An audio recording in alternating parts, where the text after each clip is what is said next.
Sir, ഒരു പെൺകുട്ടിയെ കാണാതായിട്ട് 3 മണിക്കൂറായി. ഒളിച്ചോട്ടോ അല്ല സാറേ, അവളെ കാണാതായതാ. അടിപൊളിയായിരുന്നു, എല്ലാം നന്നായി പോയി. ഇത് മോക്ക് എന്താ സംഭവിച്ചതെന്ന് ഞങ്ങൾക്കറിയണം. ഡീസന്റ് ക്രൈം ത്രില്ലർ, ഭയങ്കര ഗംഭീരമൊന്നുമല്ല, പക്ഷെ ഡീസന്റ് ക്ലീൻ പക്ക.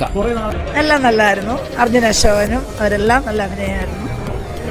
6 മാസങ്ങൾക്ക് മുമ്പ് കൊച്ചി വാർഫിൽ നിന്നും ഒരു ലോ കോളേജ് വിദ്യാർത്ഥിനിയുടെ മൃതദേഹം പോലീസ് കണ്ടെത്തി. BGM കയറ്റി ബഹളവും സംഭവങ്ങളൊന്നുമല്ല, എല്ലാം നല്ല കൂൾ സെറ്റ് സാധനം. എൻ്റെ സ്റ്റോറി വെച്ചാൽ ബ്രില്യൻറ്റ് സ്റ്റോറിയാണ്.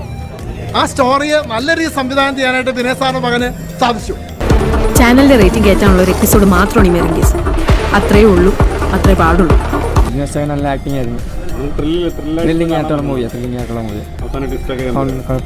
ഓരോ നിമിഷവും നമ്മൾ ആകാംക്ഷയുടെ മുഴുവനെ നിർത്തിക്കൊണ്ട് ഒരു നിമിഷം പോലും ബോറടിക്കാതെ അവസാനം വരെ എന്ത് സംഭവിക്കുമെന്നുള്ള കണ്ടിരിക്കാനുള്ള ഒരു സൂപ്പർ പടം. ഒരു സാധാരണക്കാരന്റെ കണ്ണിലൂടെ അല്ല, പോലീസുകാരന്റെ കണ്ണിലൂടെ നോക്കാം.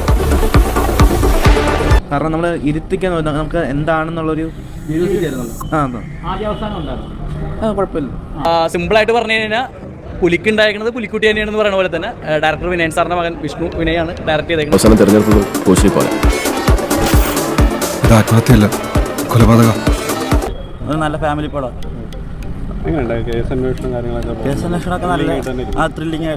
ഡയറക്ഷനാണ് നമുക്കറിയാലോ, വിനയൻ സാറിന്റെ മോനാണ്.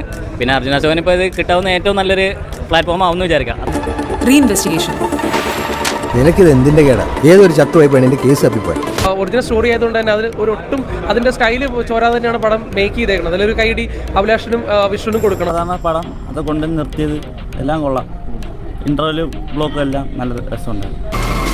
അത് കണ്ടുപിടിച്ച ആ കുട്ടിക്ക് നീതി വാങ്ങിക്കൊടുക്കാനുള്ള യോഗം നിനക്കാണെങ്കിൽ. അമ്മ എന്നൊരു സാന്നിധ്യം ഭയങ്കരമായിട്ട് ഈ സിനിമയിൽ ഈ സസ്പെൻസിന്റെ കൂടെ വർക്ക് ചെയ്യുന്നുള്ള ഒരു വ്യത്യസ്തമായ സംഭവം തന്നെയാണ്. അമ്മ സത്യം, വേറെ കേസ് ഞാൻ തെളിയിക്കും.